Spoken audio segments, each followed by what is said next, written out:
আসসালামু আলাইকুম রহমতুল্লাহি ওবরকাতুহ। তো আপনারা জানেন আমি সৌদি আরব মক্কা শহরে থাকি, আর আমি এখন মক্কা শহরের ইব্রাহিম খালিল রোডে বর্তমানে আছি।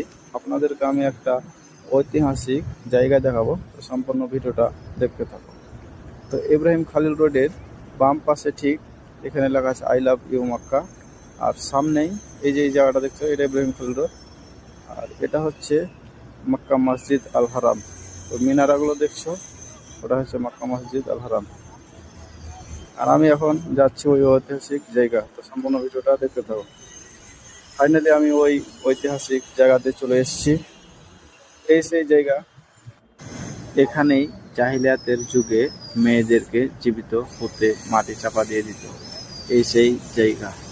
আমাদের নবীজি সাল্লাল্লাহু আলাইহি সাল্লাম তিনি সবাইকে বুঝিয়ে পারিয়ে মেয়েদেরকে খুব ইজ্জত দিয়েছে, ইজ্জত সম্মান সবকিছু দিয়ে সম্মানিত করেছে।